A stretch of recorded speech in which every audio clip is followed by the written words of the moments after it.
नमस्कार, आपण पाहत आहात बहुजन हिताय न्यूज, जनसामान्यांचा बुलंद आवाज।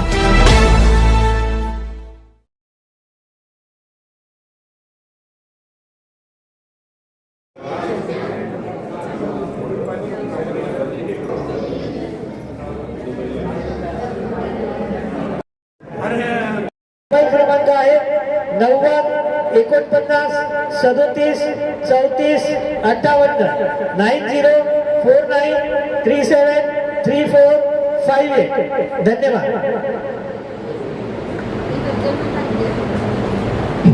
सर्वांना जय भीम।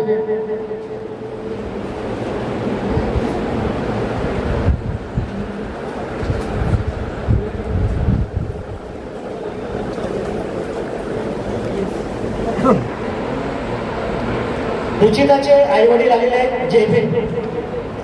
रुचिताची जन्मतारीख 24/11/1996, उंची 5 फूट 4 इंच, शिक्षण त्यांचं BE इलेक्ट्रॉनिक्स इलेक्ट्रिकल। रुचिताची जन्मतारीख 24/11/1996, 5 फूट 4 inch height, BE electrical engineering, आणि सध्या ते जॉब करतात electrical engineering Reliance industries Navi Mumbai या ठिकाणी। त्या माध्यमामध्ये त्यांना 60,000 रुपये पगार आहे। तसं हे कुटुंब सिडको छत्रपती संभाजीनगर या ठिकाणी वास्तव्यास आहे। यांच्या अपेक्षा मुलगा इंजिनियर असावा आणि त्याला पॅकेज 6 लाखाच्या पुढे असावं।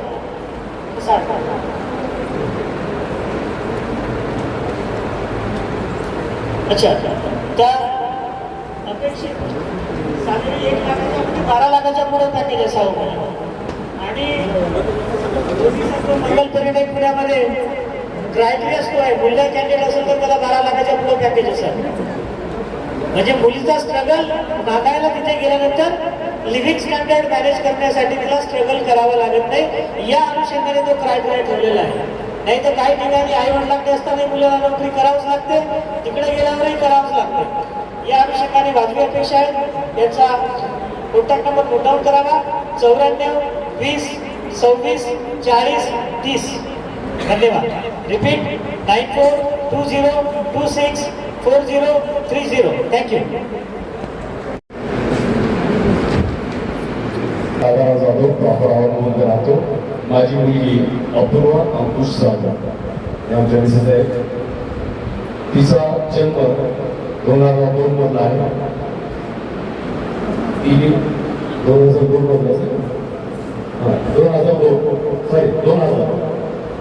आणि ती सध्या इंडिगो औरंगाबाद एअरपोर्टमध्ये ग्राउंड स्टाफमध्ये सर्व्हिसला आहे गेल्या 3 वर्षापासून। तिचं मंथली इन्कम आहे 35,000 रुपये आणि आमची अपेक्षा ही आहे की मुलगा प्रायव्हेट असावा, चांगल्या जॉबला असावा। गव्हर्नमेंटची एवढी अपेक्षा नाही आहे आम्हाला, पण तिच्या शिक्षणापुरता तिच्या निगा राखणारा आणि जिथं जे शिक्षण आहे त्या लेवलचा असावा, लोक चांगले असावे, पैशाचे लोभी नसावे, एवढीच अपेक्षा। धन्यवाद। धन्यवाद। अपूर्वाची जन्मतारीख 30/5/2000। सर्वांना सर्वप्रथम जय भीम। माझं नाव ईश्वर कांतीलाल डोंगरदिवे। आज छत्रपती संभाजीनगर येथे मराठवाडा प्रबोधिनी या ठिकाणी वधूवर सूचक मंडळ डोंगरदिवे यांच्या वतीने वधूवर सूचक मंडळाचा कार्यक्रम करण्यात आलेला आहे। आज दुपारी 12 वाजेपासून संध्याकाळी 6 वाजेपर्यंत हा कार्यक्रम आम्ही ठेवण्यात आला होता। तरी पण आतापर्यंत आम्हाला ह्या कार्यक्रमासाठी चांगला उत्तम प्रतिसाद मिळालेला आहे। तरी 100पेक्षा जास्त आम्ही आतापर्यंत लोकांचे नोंदण्या केल्या आहेत आजच्या दिवसापर्यंत। आणि माझ्या वडिलांनी 2012-13 पासून हा कार्यक्रम सुरू केलेला आहे। आपली जी संस्था आहे डोंगरदिवे वधूवर सूचक मंडळ ही एक रजिस्टर्ड संस्था आहे, ज्या माध्यमातून आपण एक सामाजिक कार्य पार पाडण्याचं काम करतो। त्याच्यामध्ये माझे अध्यक्ष कांतीलाल डोंगरदिवे हे माझे वडील आहेत, जे अध्यक्ष आहेत या संस्थेचे। तर छत्रपती संभाजीनगरमधून आम्ही हा वधूवर सूचक केंद्र आम्ही चालवतो। तर पूर्ण महाराष्ट्रभर आम्ही हे कार्यक्रम करत असतो. प्रत्येक शहरामध्ये, प्रत्येक सिटीमध्ये आम्ही प्रत्येक जिल्ह्यामध्ये आम्ही हा कार्यक्रम राबवत असतो. दर 3 महिन्याला 4 महिन्याला आम्ही नियोजन करत असतो. आणि आतापर्यंत माझ्या वडिलांनी 14,742 एवढे लग्न डोंगरदेव वधूवर सूचक मंडळाच्या तर्फे लावण्यात आलेले आहेत.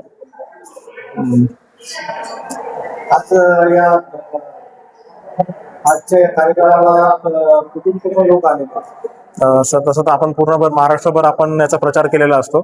तर आतापर्यंत मला जे फॉर्म बघितलेले आहेत किंवा नोंदण्या बघितलेल्या आहेत, तर नगर, पुणे, त्याचप्रमाणे जालना, बुलढाणा ह्या शहरातून लोक आलेले दिसत आहेत. 4-5 आपल्या छत्रपती संभाजीनगरच्या आजूबाजूचे जेवढे जिल्हे आहेत, 4-5 जिल्हे, त्या जिल्ह्यातून इथे लोक आलेले दिसत आहेत. कसे कसे अवेलेबल आहेत? नोकरीमध्ये शिक्षित, आपल्याकडे तसे बघायला गेलं तर सर्व प्रकारचेच म्हणजे वधूवर आणि वधूचे आणि वरांचे परिचय आहेत. परंतु आपण मोस्टली काय करतो, आपण डॉक्टर, इंजिनियर्स, गव्हर्नमेंट सर्वंट्स यांचे सगळ्यात जास्त आपल्याकडे प्रोफाईल सध्या नोंदणी करण्यात आलेले आहेत. तर आता पाहिलं जातं सर की वधूवरांच्या जे अपेक्षा चाललेले आहेत, हो हो त्यांच्या अपेक्षा करून आपल्याकडे जसं स्थळ त्यांना भेटतात का? हो, आपल्याकडं असं आताचे जे कंडिशन आहे किंवा जे जनरेशन आहे, मुली चांगले शिकलेल्या आहेत, मुलं उच्च शिक्षित झालेले आहेत, मुलं उच्च शिक्षित झालेले आहेत, मुलींच्या अपेक्षा वाढलेल्या आहेत की त्यांना उच्च शिक्षित मुलगा पाहिजे. तर त्या पद्धतीने आपल्याकडे गव्हर्नमेंट सर्वंट्स आहेत, डॉक्टर्स आहेत, इंजिनियर्स आहेत, किंवा त्यांना प्रायव्हेटमध्ये IT सेक्टरचे जे कॅन्डिडेट आहेत ते आपल्याकडे आहेत. वधू आहेत, तशा वर आहेत की जे उच्च शिक्षित आहेत, की जे चांगल्या पदावर कुठेतरी IT सेक्टरमध्ये म्हणा, गव्हर्नमेंट सेक्टरमध्ये म्हणा, ते कार्यरत आहेत, काम करत आहेत.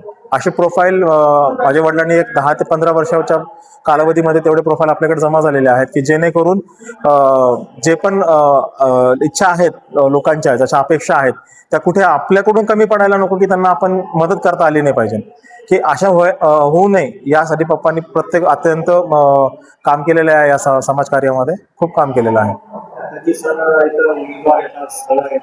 तर त्यांच्यामध्ये जसं समन्वय करण्याचं आपल्याकडून काम केलं. हो, माझे वडील स्वतः मध्यस्थी करून त्यांचा समन्वय, त्यांचं लग्न जोडून देण्याचं काम पार पाडतात. जर कुठे कुणाला अडचण आली की बाबा समजा एखाद्या वधूला वराबद्दल काही माहिती हवी असेल किंवा एखाद्या वराला वधूबद्दल माहिती हवी असेल, तर त्याबद्दल पण पप्पा मध्यस्थी करून त्यांना माहिती गोळा करून देण्याचं काम करतात किंवा त्यांचा संबंध कसे जुळतील ते पार पाडण्याचं काम पप्पा करतात. आपल्या मंडळामध्ये कोणत्या जाती धर्माचे येतात उमेदवार येतात?